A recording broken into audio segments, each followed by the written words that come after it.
This channel does not promote any violent, harmful, or illegal activities. All content provided by this channel is meant for an educational purpose only.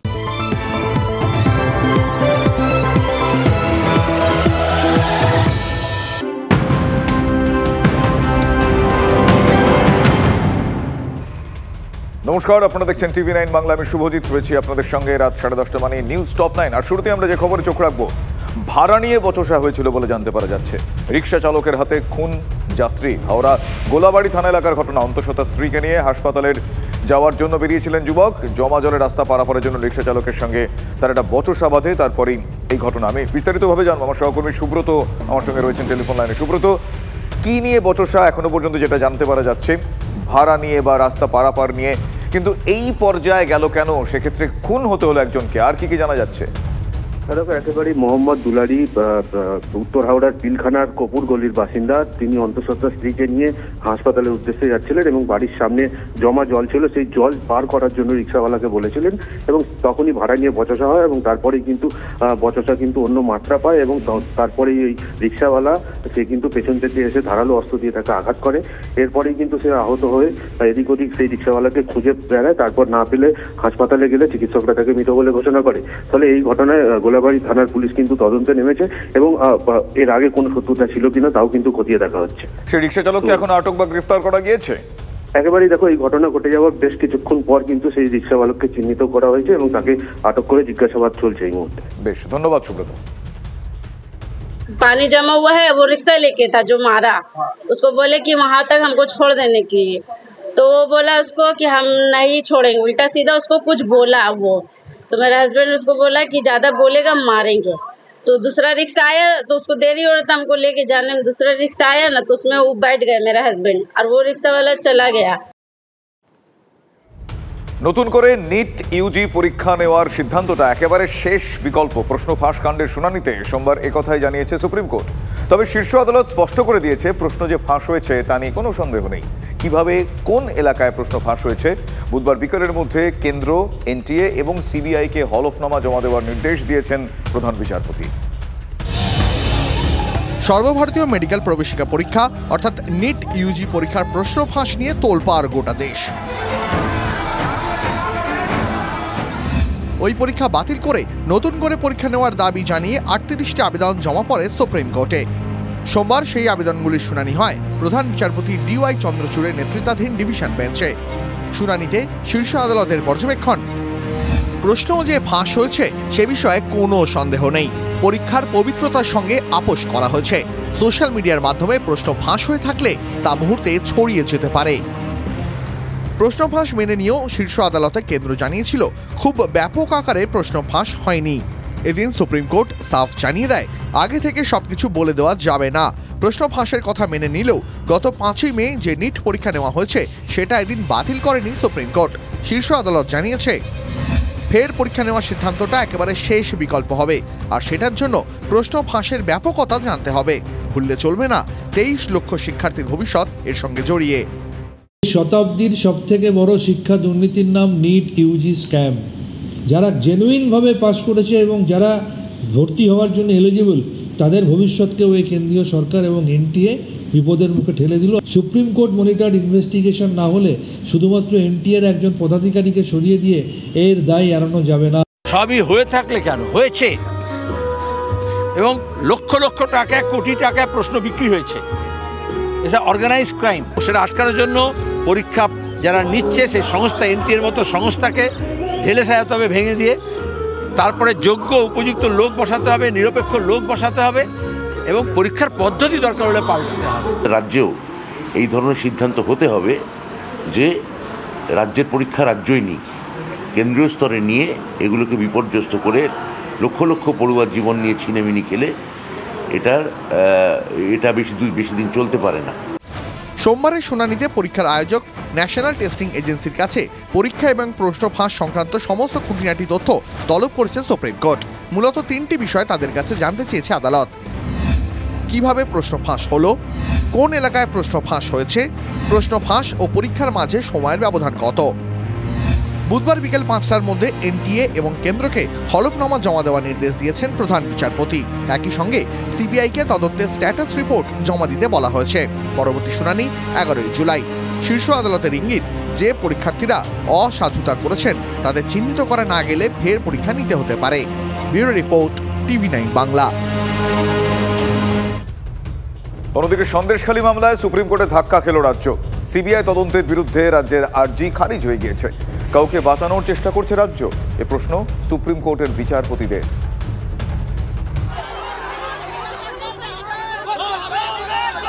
Ration দুর্নীতিকাণ্ডে ইডির অভিযান ঘিরে এবছরের শুরুতে লাইমলাইটে চলে আসে সন্দেশখালী। আপনারা সবাই সন্দেশখালীর ভিডিও দেখেছেন। শেখ শাহজাহান ও তার দলবলের বিরুদ্ধে নারী নির্যাতন, জোর করে জমি দখলের মতন একের পর এক অভিযোগ সামনে আসতে থাকে। শতপ্রণোদিত মামলা করেছিল কলকাতা হাইকোর্ট। প্রধান বিচারপতির ডিভিশন বেঞ্চ সিবিআই তদন্তের নির্দেশ দেয়। সেই রায়কে চ্যালেঞ্জ করে সুপ্রিম কোর্টে যায় রাজ্য। সোমবার সেই মামলার শুনানি ছিল বিচারপতি BR গাভাই এবং বিচারপতি KV বিশ্বনাথনের ডিভিশন বেঞ্চে। আর সেই শুনানিতেই মুখ পুরল রাজ্যের। বিচারপতিদের প্রশ্ন, এই মামলা নিয়ে কেন এত উৎসুক রাজ্য? যেখানে নারী নির্যাতনের ভয়ঙ্কর অভিযোগ রয়েছে সেখানে রাজ্য কেন সিবিআই তদন্তের বিরোধিতা করছে? তবে কি কাউকে আড়াল করার চেষ্টা করছে রাজ্য? একই সঙ্গে শীর্ষ আদালতের বক্তব্য, মাসের পর মাস রাজ্য সরকার এই ঘটনায় কোনো পদক্ষেপ করেনি। এর প্রেক্ষিতে রাজ্য সরকারের আইনজীবী অভিষেক মনু সিংভি আদালতকে জানান 43টি FIR হয়েছে শাহজাহানের বিরুদ্ধে, চার্জশিটও দেওয়া হয়েছে 42টিতে। এই ঘটনায় অহেতুক রাজনীতির রং লাগানো হচ্ছে। যদিও এই বক্তব্যে খুব বেশি আমল দেননি শীর্ষ আদালতের বিচারপতিরা। সিবিআই তদন্তের নির্দেশই বহাল রাখলেন তারা। একসময় কলকাতা হাইকোর্টের প্রধান বিচারপতি এই সন্দেশখালী মামলা নিয়ে মন্তব্য করেছিলেন, যে ধরনের ভুরি ভুরি অভিযোগ আছে তার মধ্যে যদি একটিও সত্যি হয় তাহলে সেটা রাজ্য সরকারের জন্য যথেষ্ট লজ্জাজনক। কার্যত সেই একই সুরে এদিন শীর্ষ আদালতের বিচারপতিরা যেভাবে রাজ্য সরকারকে দুষলেন, তাতে আরেকবার অস্বস্তিতে রাজ্য সরকার। সন্দেশখালীর সিবিআইয়ের মামলা আটকাতে মমতা ব্যানার্জি সুপ্রিম কোর্টে গেছিল। আমাদের বক্তব্য যে আমরা দৃষ্টি আকর্ষণ করতে চেয়েছিলাম এই বিভিন্ন এই যে স্টিং অপারেশনসগুলো, সেগুলো দৃষ্টি আকর্ষণ করা হয়েছিল। যে দেখুন, স্টিং অপারেশন ঠিক বিপরীতটা বলছে। যেটা রাজনৈতিক দল বিজেপি বলেছিল তার বিপরীতটা ঘটেছে। বিভিন্ন স্টিং অপারেশনসগুলোও যাতে আসে, যেটা এসছে অ্যাজ এভিডেন্স সোশ্যাল মিডিয়াতে, সেটাও যেন কর্ণপাত না করে। সুপ্রিম কোর্ট যা বলেছে তার উপরেই কাজ হবে। শীর্ষ আদালতে সিবিআই তদন্ত বহাল রাখায় ভরসা পাচ্ছেন সন্দেশখালীর বাসিন্দারা। সুপ্রিম কোর্ট যেটা দিয়ে সিবিআই থাকলে বা ওই ইডি থাকলে তাহলে আমাদের এই কেসগুলো খুব সুন্দরভাবে হবে। এই সাধারণ মানুষের রাজ্য পুলিশের উপরে ভরসা নেই। এই শাহজাহানের মতো লোকজনকে আড়াল করবে, তাছাড়া কিছু করার নেই তো ওদের। মমতা ব্যানার্জি নিজে বাঁচার জন্য আর মমতা ব্যানার্জির হয়ে যারা কাজ করেছে তাদেরকে বাঁচানোর জন্য মমতা ব্যানার্জি সুপ্রিম কোর্টে গেছে। তবে আমাদের জমি জায়গাগুলো নিয়েছিল, সেভাবে সিবিআই তদন্ত করার পরে ফেরত পেয়েছিলাম। আবার এই ইলেকশনের পরে আমাদের সেই জমি জায়গা কিন্তু আবার নিয়ে নিচ্ছে জোর করে। BLR, BDO, থানা কোনো কিছু স্টেপ নিচ্ছে না, আর বলছে তোমরা কোর্ট কেস করে আসো। তাহলে আমাদের যদি সেই জমি জায়গা আবার নিয়ে নেয় তাহলে আমরা কিভাবে নিরাপদ থাকব? শীর্ষ আদালতের নির্দেশের পর সন্দেশখালী ইস্যুতে সিবিআই আরও সক্রিয় হয়ে উঠবে বলেই মনে করছে ওয়াকিবহাল মহল। শ্রাবন্তী সাহা ও সুপ্রিয় গুহ রিপোর্ট, TV9 বাংলা।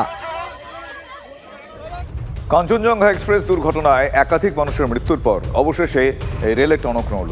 শিয়ালদা স্টেশনের মেইন শাখার উপরে চালকদের জন্য বিশ্রাম কক্ষ এবং অন্যান্য আধুনিক ব্যবস্থা করা হলো রেলের তরফ থেকে। এবার পূর্ব রেলের তরফে মোট 8টি বিশ্রাম কক্ষ করা হলো। এক একটি কক্ষে 2টি করে বিছানা রয়েছে। মোট 16 জন পুরুষ চালকদের জন্য, 8টি বিছানা রয়েছে মহিলা চালকদের জন্য। অত্যাধুনিক এসির ব্যবস্থা করা হয়েছে। এছাড়া মনোসংযোগ সঠিক রাখার জন্য আলাদা কক্ষের ব্যবস্থা করা হয়েছে। তৈরি করা হয়েছে নতুন রিডিং রুম। চালকদের অ্যাটেন্ডেন্সের জন্য বায়োমেট্রিক মেশিনের ব্যবস্থা করা হয়েছে। অ্যালকোহল টেস্টের ব্যবস্থা রয়েছে। চালকরা মদ্যপান করে ট্রেন চালাতে আসছেন কিনা সেটা পরীক্ষা করা সম্ভব।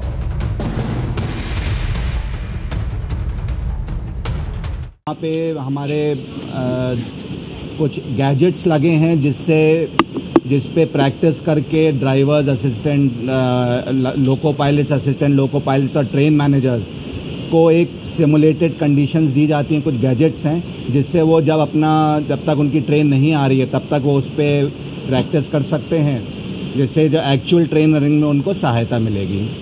साथ में कुछ एजुकेटिव वीडियोस भी हैं जो चल रहे हैं, जो वो देख के वो अपना नॉलेज को रिफ्रेश कर सकते हैं।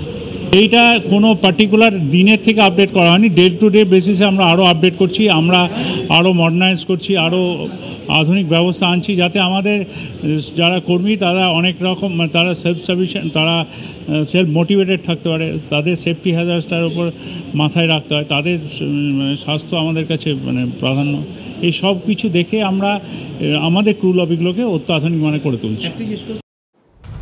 ট্রেনের পর এবার মেট্রো চালকদের জন্য রেস্টরুম চালু করলো কলকাতা মেট্রো কর্তৃপক্ষ। 6টি রেস্টরুম চালু করলো মেট্রো কর্তৃপক্ষ। নিউ এবং ওল্ড কবি সুভাষ মেট্রো স্টেশনের 2টি রেস্টরুম, নোয়াপাড়াতে 1টি রেস্টরুম, সেন্ট্রাল পার্ক এসপ্ল্যানেডে 1টি করে 2টি রেস্টরুম, জোকা মেট্রো লাইনে 1টি রেস্টরুম, সোফা, বিছানা, বাথরুম এবং পানীয় জলের পরিষেবা থাকছে এই রেস্টরুমগুলোতে।